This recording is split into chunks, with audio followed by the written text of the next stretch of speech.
दोस्तों इस लेक्चर के बाद इस चैप्टर में से आपके एक भी क्वेश्चन छूटने वाले नहीं है। बस ईमानदारी से इसी को प्रैक्टिस करना है, जो हर लेक्चर में बोलता हूँ मैं। ईमानदारी से बार बार क्वेश्चन को देखना है, करना है, इसी को देखना है, इसी को करना है। इसी टाइप का बनेगा और कुछ नहीं बनेगा। 10-15 मिनट हम चैप्टर को ठीक से समझते हैं, फिर क्वेश्चंस लेंगे। बहुत सारे क्वेश्चंस हैं हमारे पास, ठीक है। तो चैप्टर को हम पहले समझते हैं बड़े ईमानदारी से। अच्छा, चैप्टर जो है ना, चैप्टर हम पढ़ेंगे वेक्टर और मोशन इन 2D बोलते हैं इसको, ठीक है ना। मोशन इन प्लेन लिख देता हूँ मैं थोड़ा सा ना, मोशन इन प्लेन, ठीक है। मोशन इन प्लेन, या फिर इसको बोलते हैं 2D motion, 2 dimensional motion. 2 dimensional motion, देखो 2 डायमेंशनल मोशन का मतलब क्या हो गया कि भाई अब एक प्लेन में मोशन होगा, स्ट्रेट लाइन में मोशन नहीं होगा। प्लेन मतलब जैसे इसके ऊपर रोड पे चल रहे, तो रोड पे होता है 2D, रोड पे 3D भी हो सकता है, पर 2D होता है जनरली प्लेन। एक चींटी मूव कर रही है रोड पे, तो 2D मोशन है वो। चींटी टेढ़ी चलती है, टेढ़ी, अगर सीधी चले तो 1D मोशन। तो 2D मोशन को समझने के लिए ना हमें कुछ बेसिक बातों को समझना पड़ेगा, जिसको बोलते हैं वैक्टर्स। क्या बोलते हैं? The language of physics is mathematics, that is vector. Vector क्या है? Language of physics. तो वैक्टर के बारे में हम समझेंगे कुछ बातें। देखो, मैंने कहा एक लाइन है, ये लाइन, मैंने कहा ये एक लाइन है, तो क्या ये वैक्टर है? तो नहीं। वैक्टर की खासियत सुन लो पहले, अगर आप पहले से नहीं जानते तो। वैक्टर ऐसी चीज़ है जिसके पास वैल्यू भी हो, वैल्यू को प्यार से बोलते हैं मैग्नीट्यूड। जिसके पास मैग्नीट्यूड हो, क्या हो? मैग्नीट्यूड हो, और साथ साथ डायरेक्शन भी हो, उसी को बोले करेंगे हम वेक्टर, ठीक है। मतलब वैल्यू भी हो और स्पेसिफिक डायरेक्शन हो तो बोला करेंगे वेक्टर। मैंने कहा बता, अच्छा फिजिक्स में वैल्यू कैसे पता लगाते हैं हम? तो वैल्यू पता लगाते हैं हम इमेजिनेशन से। मैंने कहा देखो, इसकी वैल्यू कम है, इसकी वैल्यू ज़्यादा है, इसकी वैल्यू और कम है, तो लेंथ, किसी चीज़ की जो लेंथ होती है, क्या बोल रहा हूँ मैं, किसी चीज़ का जो डायमेंशन, ऐसे लेंथ जो है वो बताएगा वैल्यू। जैसे मैं एग्जांपल देता हूँ, मैंने कहा फोर्स 10 न्यूटन, और मैंने कहा फोर्स 12 न्यूटन, तो आप इसके लिए इतना छोटा बना दो, तो इसके लिए इतना बड़ा बना दो। ये बताएगा कि फोर्स ज़्यादा है, बताएगा फोर्स कम है। पर अब समझना इस बात को, मैंने ये लाइन खींचा, अब मैं इसको वेक्टर नहीं बोल सकता। वेक्टर क्यों नहीं बोल सकता? इसके पास कुछ वैल्यू तो है, वैल्यू है ना, कुछ ना कुछ, 10 हो, 12 हो, 5 हो, ये कुछ ना कुछ वैल्यू है। मान लो 12 बोल दिया मैंने, 12 न्यूटन फोर्स को लेते हैं, पर इसके बाद डायरेक्शन नहीं है, तो वेक्टर नहीं कहलाएगा। अब हो गया ये वेक्टर। क्या हो गया? अगर मैं कुल मिला के बोलूँ तो वेक्टर क्या है? फिजिक्स में वेक्टर को कैसे रिप्रेजेंट किया जाता है? तो वेक्टर कुछ भी नहीं है, एक ऐसा लाइन है जिसमें डायरेक्शन का साइन हो, उसकी कुछ ना कुछ वैल्यू हो। इसको इनिशियल पॉइंट बोलेंगे, इसको फाइनल पॉइंट बोलेंगे, या इसको बोलते हैं टेल, ठीक है, इसको बोलते हैं हेड। क्या बात समझ में आ गया? तो कुल मिला के मैं आपसे बोलूँ कि वेक्टर क्या है, तो आप बोलोगे ऐसी चीज़ जिसके पास कुछ वैल्यू हो और एक डायरेक्शन हो, तो उसको बोलेंगे हम वेक्टर। क्या बात समझ में आती है? कोई दिक्कत तो नहीं है। अब एग्जांपल समझो वेक्टर के। फोर्स एक वेक्टर है, क्यों? फोर्स की वैल्यू भी होती है, डायरेक्शन भी। मैंने कहा फोर्स लगा, तू बोलेगा किसे, किधर? मैंने यही तो बोलोगे। मैं कहूँगा चल डिस्प्लेसमेंट कर, तू बोलेगा किधर करूँ, इधर कि इधर। तो डिस्प्लेसमेंट की वैल्यू भी होती है और डायरेक्शन भी, फोर्स की वैल्यू भी होती है और डायरेक्शन भी। तो वेक्टर क्या है? जिसके पास वैल्यू भी हो और डायरेक्शन भी हो, मैग्नीट्यूड और डायरेक्शन। तो वेक्टर क्या होता है? वेक्टर जिसके पास mg हो, मैग्नीट्यूड md हो, मैग्नीट्यूड एंड डायरेक्शन। क्या बात समझ में आती है? आगे आगे आगे। अब कहानी को समझते हैं, अब कुछ बातें याद कर लो, कुछ बातें याद कर लो। मैंने कहा अगर कोई बंदा इस तरफ जाएगा तो बोला करेंगे आई है। क्या है? आई। ये आई क्या है? डायरेक्शन। आई क्या है बेटा? डायरेक्शन। फटाफट समझते हैं। आई है डायरेक्शन, किस तरफ? एक्स की तरफ। इस तरफ आप एक्स मानते हो, समझ रहे हो बेटा? इस तरफ एक्स मानते हो। अगर कोई बंदा ऊपर जा रहा है, इधर जा रहा है, इसको बोलते हैं वाई एक्सिस, यहाँ लगाते हैं हम जे। जे क्या है? डायरेक्शन। जे क्या है? डायरेक्शन। नीचे क्या हो जाएगा? माइनस जे, माइनस वाई यानी माइनस जे, इस जगह माइनस एक्स या माइनस आई। मैं तुमसे बोलूँ मुझे माइनस एक्स में जाना है, तो तुम बोलोगे आपको माइनस आई में जाना है। मैंने कहा मुझे प्लस वाई में जाना है, तुम बोलोगे आपको जे में जाना है। तो आई जे, और वैसे के होता है बाहर की तरफ, इससे बाहर, और अंदर क्या हो जाएगा?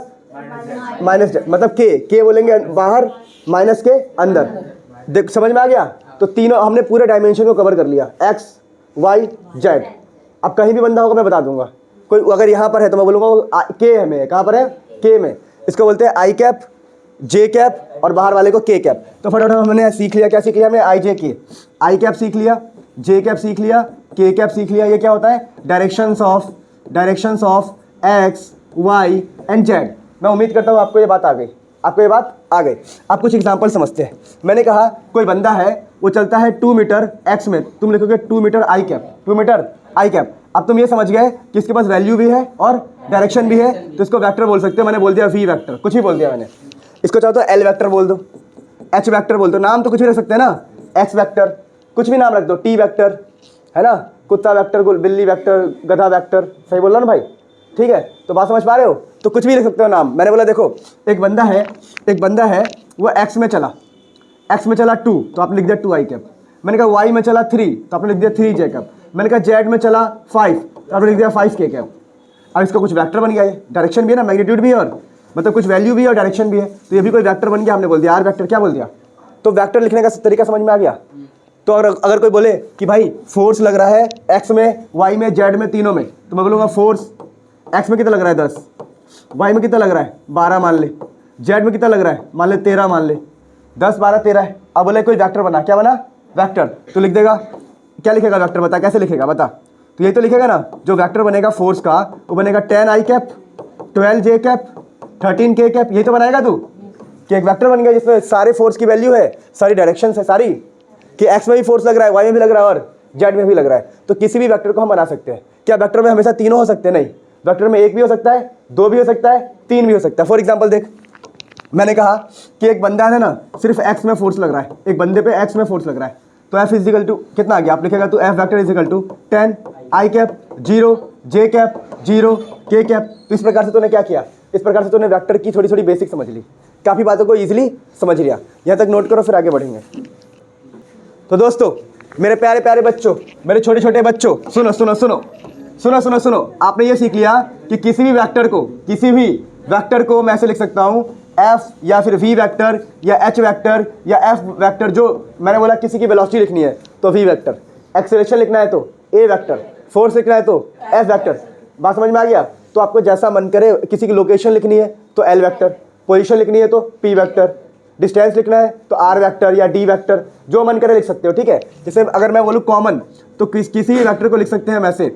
देखो एक्स वाले की वैल्यू आई कैप, एक्स वाले की वैल्यू आई कैप प्लस वाई वाले की वैल्यू जे कैप प्लस जेड वाले की वैल्यू के कैप। तो इसको हम ऐसे लिख दूँ, ऐसे लिख देते हैं value in X, value in Y, value in Z.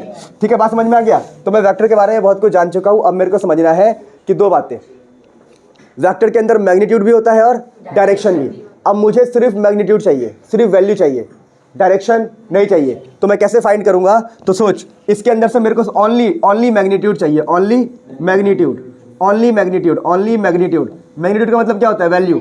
मेरे को सिर्फ वैल्यू चाहिए। तो देख फॉर्मूला क्या होता है, समझ। तेरे से कोई प्रूफ नहीं मांगेगा, कोई दिक्कत ही नहीं है, सीधा लिख देना है ए एक्स स्क्वायर ए वाई स्क्वायर ए जेड स्क्वायर। आप बोलोगे सर हम मंद बुद्धि हैं, हमारे में बुद्धि नहीं है, एग्जाम्पल बताओ। तो ले बेटा एग्जाम्पल, मैंने लिख दिया कोई ए वेक्टर है 3 आई कैप 2 जे कैप 0 के कैप। मैंने 0 ले लिया, कुछ भी नहीं तो 0 ले लिया। अब वो बोलेगी फाइंड मैग्नीट्यूड, क्या बोले? फाइंड मैग्नीट्यूड या लेंथ ऑफ वेक्टर। क्या बोले? लेंथ मतलब उसकी वैल्यू कितनी है, उसकी वैल्यू कितनी है। तो तू सीधा बोलेगा कि मैग्नीट्यूड का फॉर्मूला सर ने लिखवाया था कि एक्स वाले का स्क्वायर, देख ए एक्स का स्क्वायर, एक्स वाले का स्क्वायर, वाई का स्क्वायर, जेड का स्क्वायर, तो 3 का स्क्वायर प्लस 2 का स्क्वायर प्लस 0 का स्क्वायर। तो देख आंसर कितना आ गया? √13। कितना आ गया आंसर? √13। इससे क्या समझ में आता है? क्या इसके पास डायरेक्शन है? नहीं, सिर्फ और सिर्फ वैल्यू है। अच्छा, सिंबल क्या होता है? देख कभी भी मैग्नीट्यूड का सिंबल, बात समझ बेटा, ईमानदारी से समझ बेटा। जो मैग्नीट्यूड का सिंबल होता है, सिंबल क्या क्या है देख। मैंने ए लिखा है ना, कई लोग इसको लिखते हैं मॉड ए। क्या लिखते हैं? मॉड ए। कई लोग इसको ऐसा भी लिखते हैं ए का मॉड। समझ में आ रहा है बात को? ए लिख, मतलब ये डब्बा लगाने का मतलब है सिर्फ मैग्नीट्यूड। क्या है? तो मैंने याद कर लिया कि कभी मुझे फ्यूचर में डब्बा दिखेगा इसका मतलब होगा मैग्नीट्यूड। फ्यूचर में कभी डब्बा दिखेगा इसका मतलब क्या होगा? मैग्नीट्यूड। क्या बात समझ में आ गया? तो तूने अभी क्या सीखा? तूने सीखा how to find only magnitude from a vector. अगर कोई वेक्टर दिया हुआ है तो उस वेक्टर में से कैसे मैं मैग्नीट्यूड निकालूंगा। अब हम सीखते हैं how to find direction from a vector. अगर कोई वेक्टर है मार्केट में, मान ले मुझे डायरेक्शन चाहिए, ओनली डायरेक्शन। कोई भी वेक्टर पड़ा हुआ है मार्केट में, मैंने कहा सुन देख, एक वेक्टर के अंदर होता क्या है? उसके पास होता है मैग्नीट्यूड। क्या होता है? मैग्नीट्यूड। उसके बगल में लिखा होता है डायरेक्शन। क्या लिखा होता है? डायरेक्शन। अगर मैग्नीट्यूड होता है और बगल में क्या होता है? डायरेक्शन, और तेरे को सिर्फ डायरेक्शन निकालना है। क्या निकालना है? डायरेक्शन। तो तू उस वेक्टर को, जो भी वेक्टर लिखा हुआ है उसको नीचे मैग्नीट्यूड से डिवाइड कर दे, तो इस तरफ तेरे को क्या मिल जाएगा? Only direction. तो डायरेक्शन निकालने के लिए क्या करना पड़ता है बेटा? डायरेक्शन निकालने के लिए हमेशा वेक्टर को उसके मैग्नीट्यूड से डिवाइड करो, उसकी वैल्यू से डिवाइड करो, तो बचेगा सिर्फ डायरेक्शन। ये सबसे इंपॉर्टेंट है, समझना।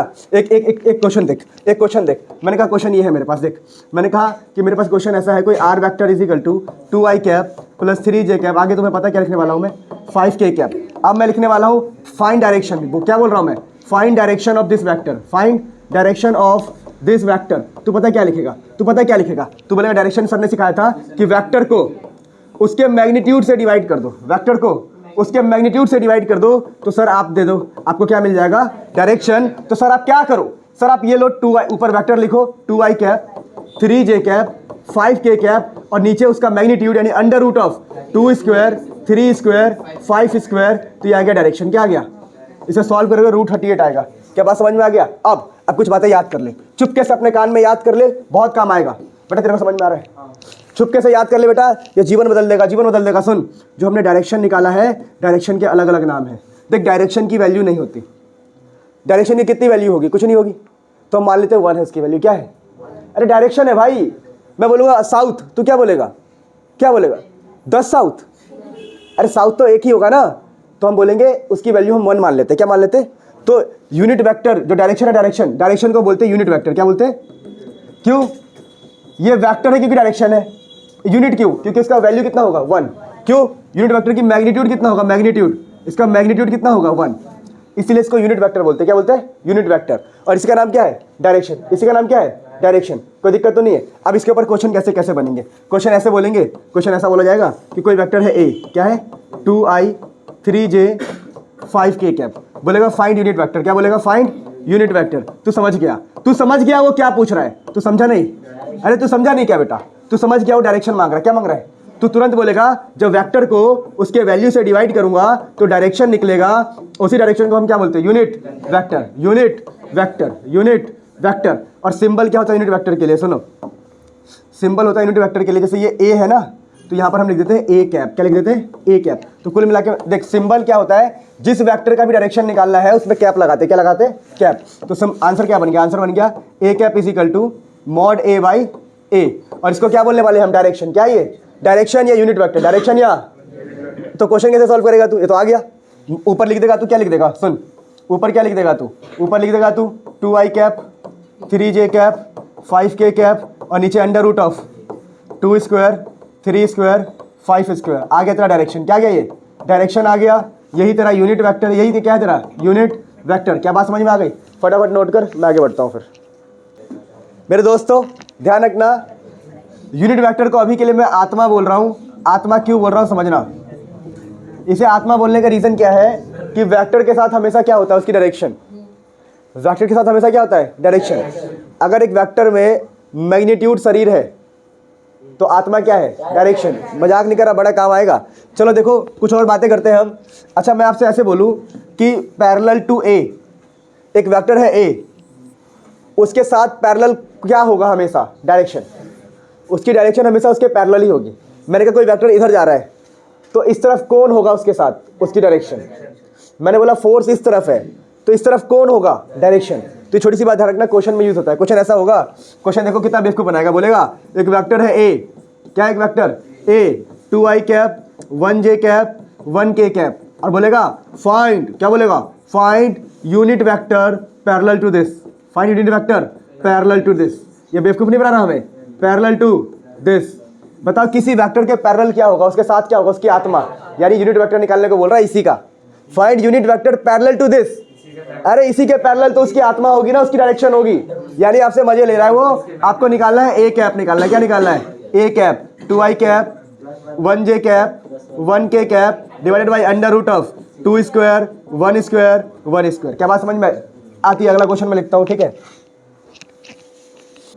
मेरे बच्चों, मेरे प्यारे प्यारे बच्चों। क्वेश्चन देखो, क्वेश्चन कहता है find a unit vector parallel to a plus B vector.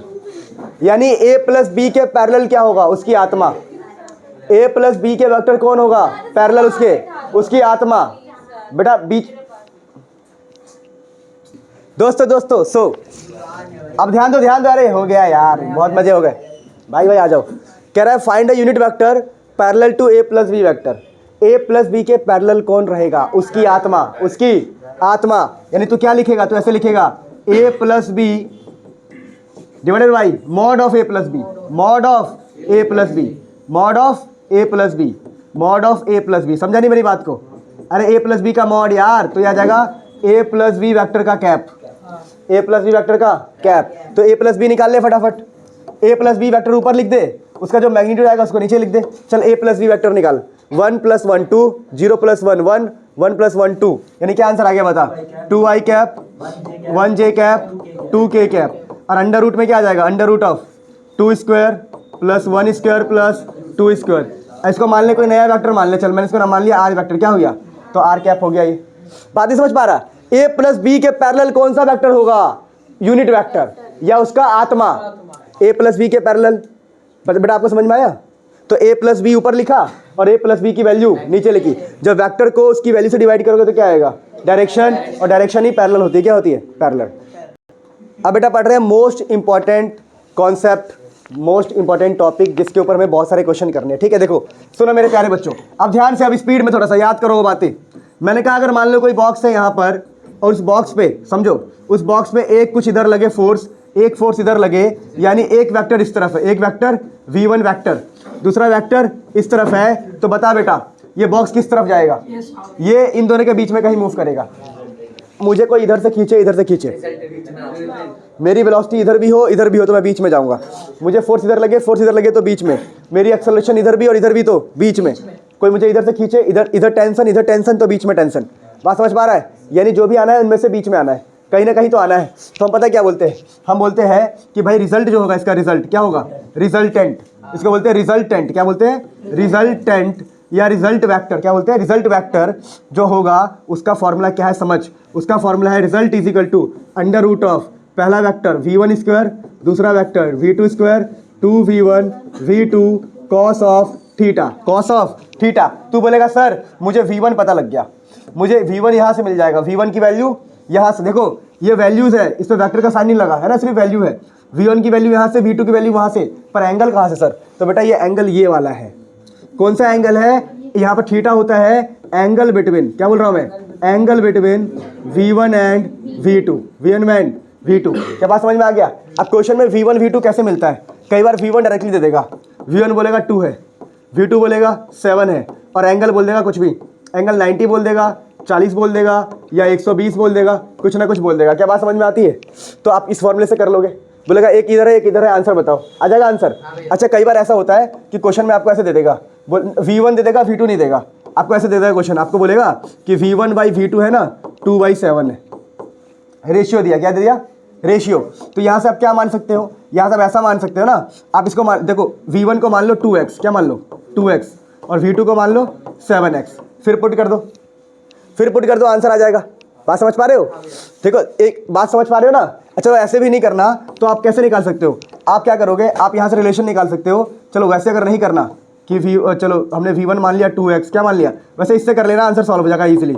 7x मान लो, वहाँ पुट कर देना, आंसर आ जाएगा, ठीक है। अगर इससे भी नहीं करना है तो एक और सबसे मुश्किल तरीका ये तो यही है कि यहाँ से निकालोगे तो v1 कितना आ जाएगा, 2/7 इंटू v2। तो क्या करोगे, एक बार v1 लिखोगे और v2 की जगह एक बार क्या देखो, एक बार v2 लिख दो और v1 की जगह ये लिख दो। आपको कन्वर्ट करना पड़ेगा एक में ही, तभी सॉल्व होगा क्वेश्चन। चलो अभी क्वेश्चन में देख लेंगे, अभी बस हिंट दे रहा हूँ मैं, बाद में क्वेश्चन में देखेंगे, हिंट दे रहे। तो v1 v2 आपको पता होना चाहिए कैसे निकालना है। एंगल हर बार गिवन नहीं होगा, कई बार हमें डायग्राम से एंगल पता लगता है। क्या बोल रहा हूँ मैं, कई बार हमें डायग्राम से एंगल पता लगता है। कैसे, मैंने कहा मान लो एक वेक्टर इस तरफ है और एक वेक्टर इस तरफ है, तो एंगल कितना हो गया 90। बात समझ पा रहे हो। तो कई बार हमें डायग्राम से एंगल पता लगता है, ठीक है। अब आगे कुछ कॉन्सेप्ट हम देखेंगे, इसे नोट करना चाहो तो नोट कर लो। चलो अगले कॉन्सेप्ट पे बढ़ते हैं। अगला कॉन्सेप्ट क्या कहता है, सुनो कि अगर मान लो एक वेक्टर इस तरफ है, दूसरा वेक्टर इस तरफ है, मान लो ये f1 वेक्टर, ये f2 वेक्टर। देखो पहले कॉन्सेप्ट सीख लो, कॉपी में अच्छे से लिख लेंगे सारे कॉन्सेप्ट, फिर क्वेश्चन करेंगे तो लगेगा हाँ भाई आ गया हमें, ठीक है। अब सुनो, इनके बीच में एंगल है थीटा, और मैंने कहा रिजल्टेंट किस तरफ आएगा, तो आपने बोला सर रिजल्टेंट कहीं ना कहीं इधर होगा, रिजल्टेंट कहीं ना कहीं इधर होगा। इसको बोल सकते हैं फोर्स रिजल्टेंट, क्या बोल सकते हैं। अगर वेलोसिटी हुआ तो वेलोसिटी रिजल्टेंट, कुछ भी हुआ तो कुछ भी रिजल्ट आएगा, क्या आएगा, रिजल्ट। अच्छा अब यहाँ समझना, ये ना कुछ एंगल बनाता है, ये f1 के साथ कुछ एंगल बना रहा है बीटा, इसको लिखा करते हैं हम डायरेक्शन ऑफ फोर्स। क्या लिखते हैं हम, direction of resultant, direction of resultant. आप बोलोगे सर इसको डायरेक्शन ऑफ रिजल्टेंट क्यों बोल रहे हैं, इसको डायरेक्शन ऑफ रिजल्टेंट क्यों बोल रहे हैं। अगर मैं तुमसे बोलूँ रिजल्टेंट कहाँ है, तो आप बोलोगे f1 से बीटा एंगल नीचे, f1 से बीटा एंगल नीचे। क्या बात समझ में आ गया। तो tan बीटा का फॉर्मूला देख, tan बीटा का फॉर्मूला, डायरेक्शन का फॉर्मूला देख, डायरेक्शन का फॉर्मूला हो जाता है, देख सुन, तुझे कुछ नहीं करना, ऊपर लिखना है साइन ऑफ थीटा, थीटा कौन सा है दोनों के बीच का, ठीक है। नीचे लिखना है कॉस ऑफ थीटा, यहाँ पर 3 स्पेस खाली। अब यहाँ पर तीनों स्पेस में देख सुन, इस वाले पे पहली बार में हर चीज़ अलग अजीब सी लगती है, पर क्वेश्चन करेंगे इजीली हो जाएगा, ठीक है। क्वेश्चन करेंगे लेकिन सुनो, अगर यहाँ पर कौन सा लिखना है, F1 लिखना है। अब बोलेगा सर F1 क्यों, तो यहाँ पर वो वाला फोर्स आएगा, वो वाला वेक्टर आएगा जिसके साथ एंगल बना है। एंगल किसके साथ बना हुआ है, F1 के साथ। तो जिसके साथ एंगल बना है यहाँ पर आएगा, जिसके साथ बीटा बना है, जिसके साथ बीटा है, जिसके साथ बीटा है वो यहाँ आएगा, जिसके साथ बीटा है वो यहाँ आएगा, और बचा हुआ दोनों जगह पर F2 यहाँ, F2 यहाँ। तो ये कहलाता है डायरेक्शन ऑफ फोर्स। क्या आता है, डायरेक्शन ऑफ रिजल्टेंट। क्वेश्चन, अब क्वेश्चन से करते हैं, अब सारे क्वेश्चन को लगाते हैं। क्वेश्चन देख, दो कॉन्सेप्ट पढ़ा, क्वेश्चन देख। किसी ने बोला कि एक यहाँ पर है, एक यहाँ पर है, यहाँ 10 न्यूटन, यहाँ पर मान ले मैंने बाई चांस दे दिया, चल 10 न्यूटन दिया, ठीक है। और तेरे से मैं बोलूँ यहाँ पर एंगल ना 60 डिग्री, कितना है 60 डिग्री, और मैं तुझसे बोलूँ find resultant, find resultant, find resultant force, या इसी को बोलते हैं नेट फोर्स। क्या बोलते हैं, नेट फोर्स, या magnitude of resultant, magnitude of force यानी वैल्यू ऑफ एफ नेट, या magnitude of resultant, magnitude of resultant, कुछ भी बोल सकता है वो, magnitude of resultant and direction, and direction. अब डायरेक्शन भी बोल रहा है, क्या बोल रहा है, डायरेक्शन भी बोल रहा है। तो तू सबसे पहले मैग्नीट्यूड निकाल। तुझे रिजल्टेंट का फॉर्मूला पता है, रिजल्टेंट का फॉर्मूला क्या होता है, 10 का स्क्वायर प्लस 10 का स्क्वायर प्लस 2 10 10 2 10 10 cos 60 होता है कितना, 1/2। cos 60 कितना होता है, देख ये कैसे हो गया, मतलब पहला वेक्टर स्क्वायर, दूसरा vector square, 2v1 v2 cos 60 1/2। अब काट दे, यहाँ से आंसर आएगा, देख ये हो गया 100 100 100, कितने हो गए 10 इसका स्क्वायर, 100 प्लस 100 कितने हो गए, √3 × 10, √3 × 10। ये रिजल्टेंट फोर्स है, कोई दिक्कत तो नहीं है, √3 × 10, कोई दिक्कत नहीं है, पक्का पक्का, कोई दिक्कत नहीं है। अच्छा अब मेरी बात को समझ, अगर कैलकुलेशन सही है तो आंसर भी सही, मतलब कैलकुलेशन आप देख लेना, ठीक है। अब ये तो निकल गया, अब बोल रहा है डायरेक्शन ऑफ फोर्स, क्या निकालो, तो तू क्या लगाएगा, tan बीटा, क्या लगाएगा, tan बीटा। तू बोलेगा tan बीटा क्या होता है, tan बीटा होता है बेटा sin 60y cos 60, जगह खाली, 3 जगह खाली, प्लस का साइन लगा के 3 जगह खाली। अब तीनों जगह पर क्या आएगा, तो यहाँ पर कौन सा फोर्स आता है जिसके साथ आप एंगल मानने वाले हो, मैं तो एंगल ऊपर वाले के साथ मानने वाला हूँ, बीटा। तो यहाँ पर क्या आ जाएगा 10, क्या आ जाएगा यहाँ पर 10, बाई चांस यहाँ पर 10 है तो ये भी 10 आ गया, बचा हुआ फोर्स यहाँ पर आएगा ना। अगर मैं यहाँ पर 12 देता, 12 क्या देता, 12, तो लिखता है यहाँ पर 10 का स्क्वायर, 12 का स्क्वायर, 2 10 12, 2 10 12, सॉल्व कर लेता। अब यहाँ पर तू 10 ही रहने देता, पर यहाँ क्या हो जाता, 12 12। क्या बात समझ में आ गया, यानी कि यहाँ पर कौन सा वाला फोर्स आएगा, यहाँ पर जिसके साथ बीटा बना है, कोई दिक्कत तो नहीं है, नोट करो फिर आगे बढ़ेंगे। समझ में आ गया सबको, चलो अब पिछले वाले क्वेश्चन में आंसर निकालते हैं, ठीक है। जब हमने 10 लिया तो 10, तो देखो सुनो, ये अगर 10 था, ये भी 10 था, ये भी 10 था, तो आंसर क्या आता, सुनो आंसर क्या आता, यहाँ पर एंगल 10, यहाँ पर तो वो आएगा फोर्स जिसके साथ एंगल बना है, 10 के साथ ही बना है बाई चांस। अब यहाँ पर क्या आएगा, यहाँ पर जाएगा तेरा 10, यहाँ भी क्या जाएगा 10, sin 60 कितना होता है, √3/2 cos 60 1/2, ठीक है। 10 से 10 कॉमन आ जाएगा, करके दिखाऊं क्या मैं, करके दिखाऊं, बड़ा आसान है, देख तो 10 कॉमन ले ले, 10 जैसे 10 कॉमन लेगा उधर बनेगा sin 60 बचेगा, क्या बचेगा, यहाँ से कॉमन आ चुका है 1 बचेगा, यहाँ cos 60 बचेगा, ठीक है, कट गया ना कॉमन होके। तो sin 60 होता है √3/2, क्या होता है √3/2, यहाँ 1 cos 60 होता है 1/2। तो इसे सॉल्व कर देख, आंसर कितना आएगा बता देखो, √3/2, ये हो गया 2 + 1/2 यानी कि 3/2, 2 से 2 गया √3/3, 1/√3। और tan बीटा देखो, tan बीटा आया 1/√3 यानी 30 डिग्री, कितना होता है 30 डिग्री। तो सिंपल सी बात है, अगर दोनों फोर्स बराबर है, क्या बोला मैंने, अगर दोनों फोर्स बराबर है तो बीच का फोर्स बीच में ही तो आएगा। अरे जब दोनों फोर्स बराबर होगा तो बीच का फोर्स कहाँ आएगा, बीच में आएगा। तो देख प्रूफ भी हो रहा है कि फॉर्मूला बिल्कुल सही है। अगर ये बोलता है यहाँ पर 20 है, कितना है यहाँ पर 20, अगर वो बोलता है कि दूसरा फोर्स हमारा 20 है, कितना है 20, तो क्या लिखता है यहाँ पर 20 लिखता, यहाँ 20, यहाँ भी 20। वो बोलता है यहाँ 40 है तो यहाँ क्या लिखता 40। मतलब ये वाला फिक्स हो गया कि ये वाला, ये जो बीटा है ना, 10 हर क्वेश्चन में 10 थोड़ी होगा, मैं बता रहा हूँ कि यहाँ पर कौन सा वाला फोर्स आएगा जिसके साथ एंगल बन रहा है, और बचा हुआ फोर्स यहाँ पर आएगा, कोई दिक्कत तो नहीं है। जैसे अगर मैं एक और क्वेश्चन दूँ मजाक में जल्दी, मैं बोलूँ कि देख ये यहाँ पर फोर्स है 12 न्यूटन, यहाँ फोर्स है 15 न्यूटन, और ठीक है, और मैंने यहाँ से बोला ये रिजल्टेंट है, क्या है, और ये बीटा है, ये क्या बीटा है, और इनके बीच में एंगल है 60 डिग्री, कितना है 60। तो tan बीटा क्या होगा, तो बोलेगा सर tan बीटा पता क्या होगा, sin 60 बाई cos 60, और यहाँ पर प्लस का साइन, 2 जगह खाली। अब बताइए यहाँ पर कौन सा फोर्स आएगा, कौन सा फोर्स आएगा, मैंने बोला 12 वाला, कौन सा 12, और बचा हुआ 15 यहाँ पे। क्या बात समझ में आ गई, फटाफट लिख लोगे, अच्छा ठीक है, फटाफट इसे नोट करेंगे फिर आगे बढ़ेंगे। चलो दोस्तों आगे एक बड़ा इंपॉर्टेंट कॉन्सेप्ट है, इंपॉर्टेंट सुनो, बहुत ही इंपॉर्टेंट है, बहुत बार यूज़ होता है। सुनो, अगर कभी मैं बोलूँ कि ये कोई फोर्स है एफ, क्या है फोर्स एफ, या कुछ भी है, कोई भी वेक्टर हो सकता है, एक्सेलरेशन भी, वेलोसिटी भी, कुछ भी हो सकता है, कोई भी वेक्टर है, कोई भी वेक्टर, तो यहाँ एंगल थीटा है, तो इस तरफ जो इसका हिस्सा आएगा कंपोनेंट, उसको बोलते हैं एफ कॉस थीटा। क्या बोलते हैं? इसको आप ऐसा बोल सकते हो एफ एक्स, कि एक्स डायरेक्शन में जो आंसर आएगा वो होगा एफ कॉस थीटा। क्या होगा? F cos theta. और इसके जस्ट ऊपर जो होता है इसको बोलते हैं एफ वाई, वाई डायरेक्शन में फोर्स, उसकी वैल्यू आती है एफ साइन थीटा।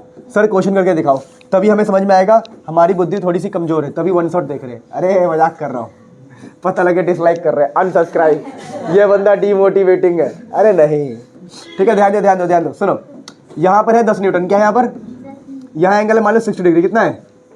अब तुमसे बोलूँ कि भाई फाइंड एक्स डायरेक्शन में फोर्स, इसको क्या बोलते हैं? इसको एफ एक्स और एफ, इसको बोलते हैं रेक्टेंगुलर कॉम्पोनेंट। क्या बोलते हैं? क्यों? एक रेक्टेंगल ही तो बन रहा है, देखो एक रेक्टेंगल बन रहा है ना पूरा, इसको रेक्टेंगुलर कॉम्पोनेंट भी बोलते हैं, सिर्फ कॉम्पोनेंट भी बोलते हैं। क्या बोल रहा हूँ मैं? रेक्टेंगुलर कॉम्पोनेंट भी बोलते हैं और सिर्फ कॉम्पोनेंट भी बोलते हैं। रेक्टेंगुलर कॉम्पोनेंट भी बोलते हैं और सिर्फ कॉम्पोनेंट भी बोलते हैं। आप खुद लिख लेना, तभी क्वेश्चन सॉल्व होगा, ठीक है, ध्यान रखना। तो एफ एक्स इतना होगा, आप बोलोगे 10 का cos 60, 10 का cos 60, आ गया आंसर। 10 cos 60 कितना होता है? 1/2, तो 5 न्यूटन, यानी कि एक्स की तरफ जो फोर्स लग रहा है 5 का है। और वाई निकालोगे, वाई एफ वाई, तो एफ वाई क्या होता है? एफ साइन, अरे एफ साइन थीटा ना, 10 साइन 60, 10 साइन 60 आंसर √3/2, तो ये आंसर आ गया। कोई दिक्कत तो नहीं है?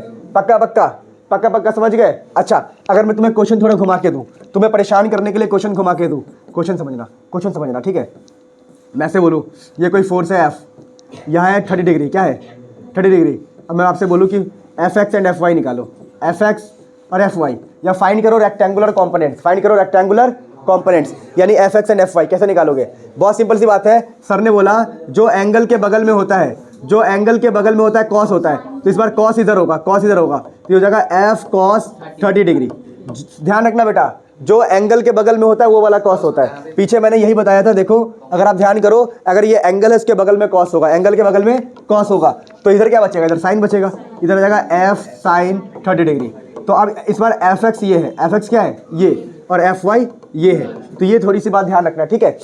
बात समझ में आ गई? अब अगला कॉन्सेप्ट देखो, अगला कॉन्सेप्ट ये है, देखो आप लोग लिख के जब आप करोगे, वीडियो से देख के करोगे, तो लिखना फिर आगे बढ़ना, तब बुद्धि बढ़ेगी इससे, ठीक है?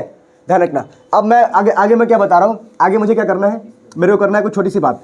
सुनो, अगर मैं आपसे बोलता हूँ कभी कि एफ एक्स इस तरफ है और एफ वाई इस तरफ है, या कोई वेक्टर इस तरफ है, कोई भी वेक्टर हो सकता है, मैं फोर्स का एग्जांपल ले रहा हूँ, पर कोई भी वेक्टर पॉसिबल है, और मैं आपसे बोलूँ कि ये जो रिजल्टेंट वेक्टर है, क्या है? रिजल्टेंट। तो एफ एक्स और एफ वाई है क्या? तो रिजल्टेंट के, या किसी भी एक वेक्टर है एफ, उसका रेक्टेंगुलर कॉम्पोनेंट क्या है? तो ध्यान रखना, एफ एक्स और एफ वाई होता क्या है? तो रेक्टेंगुलर कॉम्पोनेंट मतलब हिस्सा ऑफ एफ आर, तो कई बार क्वेश्चन में पता क्या होता है, ये देगा और ये निकालने को बोलेगा, ये देगा ये निकालने को बोलेगा, तीनों में से एक मिस कर देगा। तो इसके लिए फॉर्मूला क्या था? देखो याद करो, अगर आप एफ आर लिखते हो, क्या लिखते हो? एफ आर, तो आंसर क्या आता है? देखो आप याद करो, फॉर्मूला क्या था? अगर दो वेक्टर हो तो ये कैसे आएगा? एफ आर कैसे आएगा? आप लिखोगे F X square plus F Y square 2 F X F Y cos 90 हो गया, ना? दोनों के बीच में एंगल कितना हो गया? 90। तो रिजल्टेंट क्या आ गया? रिजल्टेंट आ गया F X square plus F Y square, ठीक है? कॉस 90 जीरो हो जाएगा, पूरा खत्म हो जाएगा, ये बचेगा। तो ध्यान रखना, ये बड़ा काम आएगा आपके क्वेश्चन सॉल्व करने में। इन तीनों में से एक गायब होगा, तीनों में से वही फाइंड कर रहा हो, 2 गिवन होगा हमेशा क्वेश्चन में, कोई दिक्कत तो नहीं है? इसको नोट करो, फिर आगे बढ़ेंगे। जैसे मैं आपको क्वेश्चन देता हूँ, क्वेश्चन देखो, मैं कह रहा हूँ क्वेश्चन ये है कि भाई बोला है कि रिजल्टेंट ये 20 न्यूटन है, कितना है? 20 न्यूटन, ठीक है? ये है 5 न्यूटन, कितना है? ये 5 न्यूटन, और ये फाइंड करना है, इधर का फोर्स जो है इसको फाइंड करना है। तरीका क्या था? तरीका कि जो 20 है, 20 होगा √5 स्क्वायर प्लस एफ स्क्वायर, यही तो लिखवाया था पीछे। तो यहाँ से स्क्वायरिंग वो साइड कर दो, 20 का square = 5 square plus F square, अब निकल जाएगा, माइनस कर देना, ठीक है? ऐसे क्वेश्चन कर लेना। अब हम पढ़ गए हैं इस चैप्टर के सबसे इंपॉर्टेंट में, जहाँ से क्वेश्चन आता ही आता है। अब बस ईमानदारी से सीखना इस चीज़ को जो मैं बता रहा हूँ, क्या है वो कहानी समझना। कहानी ये है कि भाई अपना वेक्टर के लिए कुछ मल्टीप्लिकेशन है, समझना। तो वेक्टर की कौन कौन सी मल्टीप्लिकेशन है जो हमें आनी चाहिए, बड़ी ईमानदारी से, अच्छे से। पहला होता है स्केलर प्रोडक्ट। क्या होता है? स्केलर प्रोडक्ट, ठीक है। अब इसमें होता क्या है, इसमें हम सिंबल यूज़ करते हैं डॉट। क्या यूज़ करते हैं? डॉट। तो इसको डॉट प्रोडक्ट भी बोलते हैं। क्या बोलते हैं? डॉट प्रोडक्ट, ठीक है। अब इसमें होता है क्या तरीका, क्या होता है तरीका कि आपको बोलेगा कोई वेक्टर है ए, क्या है? ए। सुनो ध्यान दो, इसके दो तरीके सुन लो, बांध दो ध्यान से। इसके दो तरीके हैं, कोई ए है और कोई बी है। मान लो आई कैप, जे कैप, 0 के कैप। तो करना कुछ नहीं होता, आपको बोलेगा ए डॉट बी निकालो, मल्टीप्लाई करो A dot B, A dot B. बेटा अगर बात किया ना तो तुझे मल्टीप्लाई कर दूंगा मैं, जीवन भर जुड़ के चलेगा उसके साथ, ठीक है। ध्यान दो, डॉट के साथ हो भी ध्यान दो। अब ए डॉट बी, तो क्या करना है? 2 को 1 से मल्टीप्लाई करना है, सिंपल। 2 को 1 से मल्टीप्लाई, 3 को 1 से मल्टीप्लाई, 5 को 0 से मल्टीप्लाई। कैसे किया मैंने? देखो, इसको आई वाले को आई के साथ, जे वाले को जे के साथ, के वाले को के साथ। यहाँ पे डायरेक्शन नहीं आएगा। डायरेक्शन क्यों नहीं आएगा? क्योंकि सर इसका नाम ही है स्केलर प्रोडक्ट, कि आंसर आपको क्या मिलेगा? स्केलर। आंसर क्या मिलेगा? स्केलर। तो ध्यान रखना, आई को आई के साथ, जे को जे के साथ, के को के साथ। तो यहाँ से क्या समझ में आता है? सर यहाँ से एक बात समझ में आती है, पक्का ऐसा हुआ होगा जब हमने इन दोनों को मल्टीप्लाई किया होगा, 2i को और i को, तो 2 रह गया और i 1 हो गए। अरे 2 हो गया, i और i 1 हो गए ना, तभी तो सिर्फ 2 बचा। यानी कि i को जब i के साथ करते तो आंसर आता है 1। क्या आता है? वैसे जब हमने 3 को इससे किया तो सिर्फ आंसर क्या बचा? 3। यानी j और j मिलकर क्या हो गए? j और j मिलकर क्या हो गए? 1। तो j डॉट j भी 1 होता है। और वैसे ही देखो, 5 को 0 के साथ क्या 0 आ गया, लेकिन बगल में k और k का क्या होगा? तो k डॉट k भी क्या हो गया? 1। ये याद कर लेना, 1-2 मार्क के क्वेश्चन आ सकते हैं इसके ऊपर, ठीक है। कि जब भी, अरे खुद सोचो ना, ये कितना कैसे बेवकूफ़ वाली बात कर रहे हो। ये i को i से मल्टीप्लाई करोगे 1 आया, j, क्योंकि ऐसा ही तो बनेगा। तो ये छोटी सी बात याद कर लोगे। अच्छा, इसका एक और फॉर्मूला होता है, अगर वेक्टर ना दिया हो तो a डॉट बी का एक और फॉर्मूला होता है एंगल के फॉर्म में। a डॉट बी पता क्या होता है? Value of a, value of b cos theta. और ये बहुत यूज़ होता है, बहुत यूज़। इसके ऊपर क्वेश्चन तो आना ही आना है। इसका यूज़ करते किस लिए हम? जनरली एंगल फाइंड करने के लिए, एंगल बिटवीन 2 वेक्टर फाइंड करने के लिए। मैंने बोला देखो, कोई वेक्टर है a इस तरफ, b इस तरफ है, a इस तरफ है, b इस तरफ है, और इसके बीच में कुछ एंगल है थीटा, जो मुझे फाइंड करना है। Angle between 2 vector can be found by this formula. कैसे भाई? तू a और डॉट b तो कर ही लेगा, तुझे आता है करना। a डॉट b कर लेगा, मॉड ऑफ a निकाल लेगा, मॉड ऑफ b निकाल लेगा, कॉस थीटा आ ही जाएगा। चल मैं क्वेश्चन करके दिखाता हूँ। क्वेश्चन तो सुन ले बेटा। क्वेश्चन में उसने बोला कि भाई मेरे पास कोई वेक्टर है, मान लो कोई वेक्टर है z वेक्टर, z नहीं लेते हम, t वेक्टर लेते। चलो, कोई, मैंने बोला कोई t वेक्टर है, मुझे नहीं पता क्या है ये। उसने बोला ये है 2i कैप। क्या है ये? 2i cap. मैंने कहा कोई s वेक्टर है, ये है हमारा मान लो 2j कैप। मैंने कहा, समझ पा रहे मेरी बात को? ये t i कैप, ये s। अब बोलेगा find angle between vector, find angle between vector. अभी मैंने सिंपल केस लिया ना, अभी क्वेश्चन कराऊंगा आपको, फाइंड एंगल बिटवीन वेक्टर। आप बोलोगे आप तो इजी क्वेश्चन करके निकल रहे हो। मेन समझ लो, पहले समझो। वेक्टर बोला, एंगल बिटवीन वेक्टर बोला, तो मुझे क्या तरीका पता है? मेरे को एक सिंपल तरीका पता है कि मुझे निकला है ए डॉट बी। क्या लिखना है? A dot B. यहाँ पर ए क्या है मेरे लिए? ये है ना टी, तो टी डॉट एस लिख दूँ, T dot S equal to mod of T, mod of S cos theta. अब मेरी बात को समझ। पहली बात, अगर तू ऐसे क्वेश्चन करेगा गलत हो जाएगा, इसको स्टैंडर्ड फॉर्म में कन्वर्ट कर। ये हो गया 2i cap, 0j cap, 0k cap. ये हो गया तेरा 0i कैप, आई नहीं है, 2j कैप, 0k कैप। अब तू फटाफट क्या क्या लिख, अब तू लिख फटाफट, पता क्या क्या लिख? सुन मेरे बेटा सुन, तू सबको t डॉट एस निकाल। क्या निकाल? t डॉट एस निकाल। मतलब t को s से मल्टीप्लाई कर, t को s से मल्टीप्लाई कर। तो t इंटू 0, मतलब 2 इंटू 0, 0 इंटू 2, 0 इंटू 0। तो मॉड ऑफ टी निकाल। अरे मॉड ऑफ टी कैसे निकालेगा? Mod of T under root of 2 square plus 0 square plus 0 square. बेटा ये मॉड यानी वैल्यू होता है। अगर अभी भी तुम्हें पता नहीं चला तो मैं क्या करूँ? √4 यानी 2। कितना गया आंसर? 2। तो यहाँ 2। अगली बार मल्टीप्लाई में क्या है? Mod of S. कितना आंसर आएगा इसका? 0 square plus 2 square plus 0 square. कितना आंसर आ गया? 2। √4 का मतलब क्या हो गया? 2। तो यहाँ भी लिख देगा 2 और यहाँ निकल गया कॉस थीटा। क्या निकल गया? अब ये 0/4 इजिकल टू कॉस थीटा। अब ध्यान रखिए बेटा, 0 के नीचे कुछ भी हो, 0 ही आता आंसर। क्या आता है? तो कॉस थीटा हो गया 0। थीटा 0 कब होता है? कॉस में थीटा 0 कब होता है? 90 पे। कॉस 90 0 होता है। क्या होता है? यानी एंगल हो गया 90। एंगल कितना हो गया? 90। और ये लॉजिकली प्रूफ भी हो रहा है। देख लॉजिकली कैसे प्रूफ हो रहा है? एक था आई, एक क्या था और दूसरा था जे। आई और जे में कितना एंगल होता है 90, आई और जे में कितना एंगल होता है 90। तो ध्यान रखना आई और जे और के इन सब में कितना एंगल होता है 90। ये होते हैं परपेंडिकुलर टू ईच अदर। क्या होते हैं? Perpendicular to each other. कैसे देखना, आई इस तरफ था, जे इस तरफ था, के इस तरफ था। इसे ऑर्थोगोनल वेक्टर भी बोलते हैं। क्या बोलते हैं? ऑर्थोगोनल। अब बोलोगे सर ऑर्थोगोनल का मतलब क्या हो गया? जो एक दूसरे पे 90 डिग्री बनाए। आपने पढ़ा ना ऑर्थोगोनल, 9th 10th में बहुत पढ़ा होगा ऑर्थोगोनल। वर्ड नहीं सुना ना? तुम तो नॉलेज के गरीब हो। इसे नोट करो अच्छे से, फिर आगे बढ़ेंगे। दोस्तों मेरे प्यारे बच्चों, अब एक और कॉन्सेप्ट पढ़ते हैं, फिर क्वेश्चंस करेंगे और जो बच्चे कुछ कॉन्सेप्ट्स होंगे क्वेश्चन के थ्रू कर लेंगे, ठीक है? तो वेक्टर इस तरह से पूरा समाप्त हो जाएगा। अब ध्यान दो, एक क्वेश्चन क्या है? Cross product. कॉन्सेप्ट बोल रहा हूँ, क्रॉस प्रोडक्ट। बेटा क्रॉस प्रोडक्ट होता क्या है? कहते हैं, सुनो सुनो, काम की बात इतना ही एग्जाम के लिए। कहते हैं कि आप दो वेक्टर लो, उनका क्रॉस करो, बीच में क्रॉस आएगा तो उसको बोलेंगे क्रॉस प्रोडक्ट। क्या बोलेंगे? इसका एक और नाम होता है वेक्टर प्रोडक्ट। क्या नाम होता है? Vector product. अब बोलोगे सर इसका मतलब क्या है? देखो, जब इन दोनों को करते हैं ना क्रॉस, तो एक आंसर मिलेगा, कुछ ना कुछ आंसर मिलेगा। जो भी आंसर मिलेगा वो एक वेक्टर ही मिलेगा। वेक्टर मिलेगा। क्या मिलेगा? जैसे पिछली बार आपने आंसर किया तो आपको क्या मिला? वैल्यू। तो आपने बोला स्क्वायर प्रोडक्ट, डॉट यूज हुआ तो डॉट प्रोडक्ट। यहाँ क्रॉस यूज हो रहा है, क्रॉस प्रोडक्ट। और आंसर क्या मिलेगा? वेक्टर। और जो आंसर मिलता है ना, आंसर वो होता है परपेंडिकुलर। जो वेक्टर मिलेगा, जो भी आंसर वाला वेक्टर मिलेगा वो होता है perpendicular to the A vector.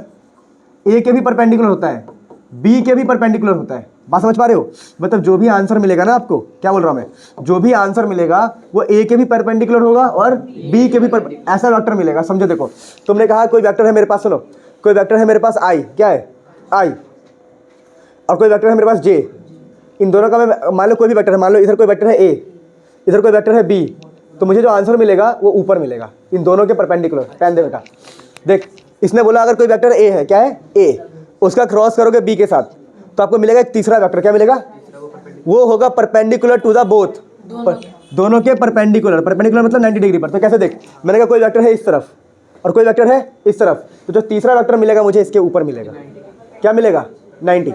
बात समझ पा रहा है? तीसरा वेक्टर इसके परपेंडिकुलर मिलेगा। तो मैं यहाँ पर लिखता हूँ, देखो मैं यहाँ पे क्या लिखता हूँ कि अगर मान लो, ये बड़ा इंपॉर्टेंट है, याद कर लो, अगर आपने किया ए का क्रॉस बी के साथ, ए का क्रॉस, तो आपको मिला मान लो कोई भी वेक्टर, सी वेक्टर मिल गया। क्या मिल गया? सी। ध्यान रखना ए परपेंडिकुलर होता है बी पर, ठीक है? मतलब समझ रहे इस चीज़ को।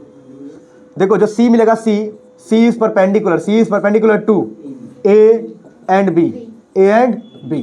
बात समझ में आ रहा है? तो ये सी कौन सा वेक्टर होता है? सी ऐसा वेक्टर होता है जो नॉर्मल होता है। सी कैसा वेक्टर है? नॉर्मल यानी परपेंडिकुलर। पता है ना, नॉर्मल को ही परपेंडिकुलर बोलते हैं, ये पता है? तो सी कैसा वेक्टर है?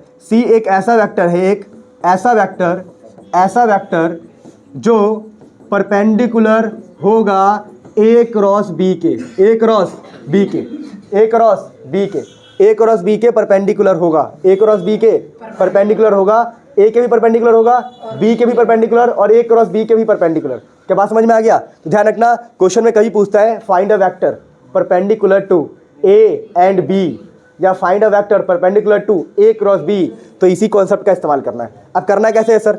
आपने समझा तो दिया सर, अब करना कैसे समझना। सुनो, अगर किसी ने बोला कि भाई ए वेक्टर, ध्यान दो, ए वेक्टर है कुछ, ए वेक्टर है 2i cap, 3j cap, 1k cap, और बी वेक्टर ले रहा हूँ मैं इजी ले रहा हूँ, देखो i cap, j cap, k cap. अब बोलेगा ए क्रॉस बी निकालो, तो इसके भी दो फॉर्मूले हैं, एक तो ये सिंपल फार्मूला, एक एंगल वाला। सिंपल फार्मूले में क्या करना है आपको? ऐसे डब्बे बनाने। क्या बनाने? डब्बे। याद करो, आई जे के। अब ध्यान दो, ये माइनस लेते हैं यहाँ पर, ठीक है? आप चाहो तो माइनस मत लेना, अभी मैं बताऊंगा कहाँ पर माइनस लेना है। ध्यान दो, ऐसे कर लो, प्लस माइनस प्लस, ठीक है? अब सुनो मेरे प्यारे बच्चों, पहले लिख दो ए पहले लिखा है ना ए, तो ए वाले सारे लिख दो 2 3 1, फिर बी वाला लिख दो, बी वाला 1 1 1। अब सुनो मेरी बात को ध्यान से समझना। अब तुम्हें निकालना क्या है? तुम्हें निकालना है ए क्रॉस बी। क्या निकालना है? तो तरीका क्या होगा? तरीका, पहले आई लिखो और एक डब्बा बना दो। क्या बना दो? डब्बा। फिर जे लिखो माइनस का, और यहाँ डब्बा बना दो। फिर के लिखो, क्या लिखो? के, और यहाँ भी डब्बा बना दो। क्या बना दो? डब्बा। और मेरी बात सुनो, करना कैसे है? अब जिस डब्बे को सॉल्व करना है उस वाले को ढक लो। मुझे सॉल्व करना है आई वाले डब्बे को, तो आई को ढक लूंगा, आई को ढक लिया, और मल्टीप्लाई हमेशा ऐसे करना है, ऐसे। तो 1 × 3 माइनस का साइन लगाओ, फिर ऐसे मल्टीप्लाई करो, 1 × 1 1। फिर इसको सॉल्व करना है जे वाले को, तो जे वाले को ढक लिया, तो 1 × 2 2 और 1 इंटू 1 माइनस का 1। बात समझ में आ गया।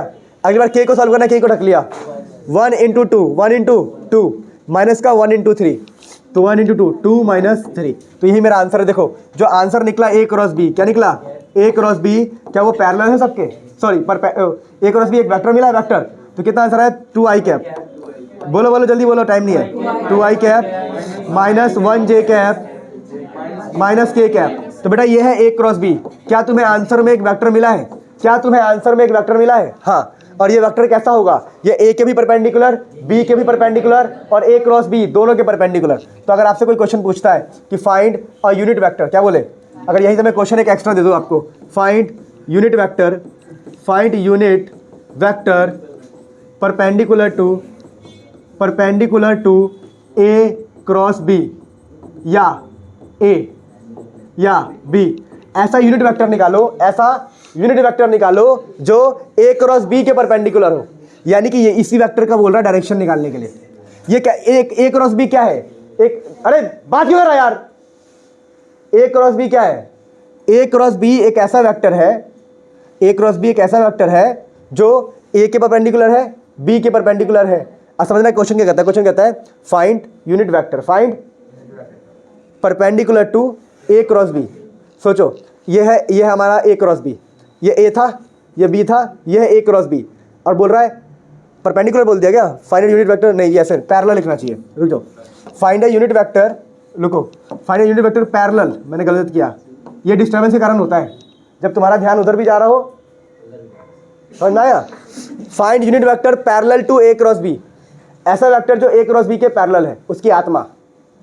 देखो ये है ए, ये है, समझो इधर ए है, इधर बी है, और ये ए क्रॉस बी, यानी इसकी आत्मा निकालनी है, मतलब इसकी आत्मा निकालनी है। Find a unit vector parallel to A cross B, तो ए क्रॉस बी का आत्मा निकालना है। बात समझ पा रहे हो? तो ए क्रॉस बी की आत्मा कैसे निकालोगे? याद करो, ऊपर लिखो ए क्रॉस बी लिख दो ऊपर, और इसके मैग्नीट्यूड से नीचे डिवाइड कर दो, तो कितना हो जाएगा 2 square plus 1 square plus 1 square. Sir minus का साइन है, प्लस क्यों लिख रहे बेटा?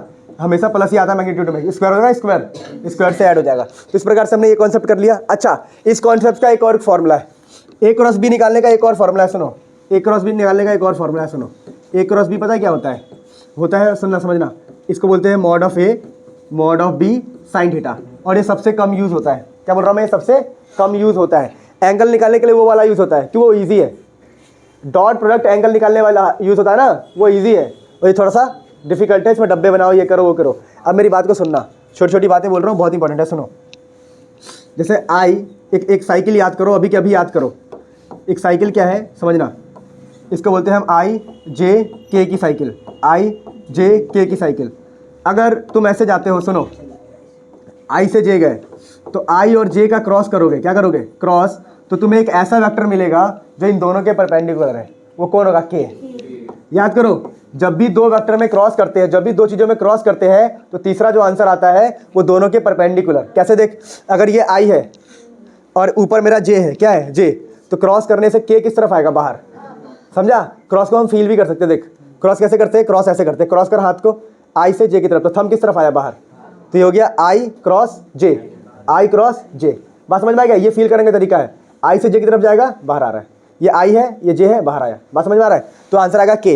वैसे अगर जे को के से करूँ मैं, जे क्रॉस के, तो जे को के को करेगा, तो साइकिल ऐसे चल रहा है ना, साइकिल ऐसे चल रहा है, साइकिल कैसे चल रहा है? ऐसे, तो आंसर क्या आएगा? आई। और उल्टा करेगा तो उल्टा आ जाएगा आंसर। अगर मैं बोलूँ, सुन, जे क्रॉस आई, जे क्रॉस आई, मैं उल्टा गया ना, उल्टा, तो माइनस का के, माइनस, उल्टा गया ना, मैं उल्टा जाऊंगा तो माइनस का के। मैं बोलूँ के क्रॉस जे, बता, के क्रॉस जे, तो मैं के से जे की तरफ गया, के से जे की तरफ, तो माइनस आई आया। क्या आया? माइनस आई। बात समझ में आ गया? अगर मैं के को आई से करूँ तो सीधा जा रहा हूँ, सीधा, अरे के से आई सीधा जा रहा हूँ तो जे मिलेगा। देख, के क्रॉस आई, सीधा गया ना मैं, के से आई, तो क्या आंसर मिलेगा? जे प्लस का। लेकिन बात समझ में आ रहा है? तो ये साइकिल याद रखना, कोई दिक्कत तो नहीं है। फटाफट इसे नोट करो, फिर आगे बढ़ेंगे। अब मेरे प्यारे बच्चों, फटाफट कुछ और बातें करते हैं, फटाफट फटाफट समझना इस चीज़ को, बड़ा इंपॉर्टेंट है। क्या बता रहा हूँ मैं आपको, समझना। वेक्टर में अगर कभी बोलता है कि भाई एक बंदा इधर जा रहा है, बंदा इधर जा रहा है, और बंदा इधर जा रहा है, और हवा, मतलब बंदा यहाँ खड़ा है या कुछ भी है, अब हवा इस तरफ चल रही है। क्या बोल रहा हूँ मैं? हवा इस तरफ चल रही है, हवा इस तरफ चल रही है। अब होता क्या है कि बारिश आ रही थी, क्या आ रही थी, बारिश तो ऐसे आ रही थी, बारिश कैसे आ रही थी, बारिश ऐसे आ रही थी, पर हवा के चक्कर में अब बारिश ऐसे जाएगी, बारिश ऐसे जाएगी तो उसको छाते को टेढ़ा करना पड़ेगा, छाते को, तो कितने एंगल से वो छाते को टेढ़ा करे, कितने या किस डायरेक्शन में अम्ब्रेला को होल्ड करे, किस डायरेक्शन में अम्ब्रेला को होल्ड करे, तो हम बोलते हैं भाई ये वाला डायरेक्शन है, ये एंगल है हमारा, क्या ये एंगल थीटा। इसको हमेशा याद कर लो। अब मुझे निकालना है ये, अब बताओ ये जो है ये किसकी वेलोसिटी थी, बताओ ये किसकी वेलोसिटी थी, याद करो, ये थी रेन की वेलोसिटी, क्या थी, रेन, तो इसको लिखेंगे हम वेलोसिटी ऑफ रेन। बात समझ पा रहे हो, इस तरफ क्या है और इस तरफ कौन था, वेलोसिटी ऑफ बंदा या हवा, वेलोसिटी ऑफ हवा, velocity of air, velocity of wind, velocity of wind. तो अगर आपसे बोले find the direction, find the angle, कितने एंगल पे, अबे कंधे से ऐसे तो रखेगा वो, तो tan थीटा निकाल लो, tan थीटा क्या आ जाएगा, velocity of rain by velocity of air, या velocity in Y by velocity of X, velocity ये वाई में हो गया ना, वाई में बाई वेलोसिटी ऑफ एक्स। क्या डायरेक्शन वाले क्वेश्चन कर लोगे, जब भी डायरेक्शन निकालने को आए, ये डायरेक्शन ही तो है ये, तो इजीली कर लोगे।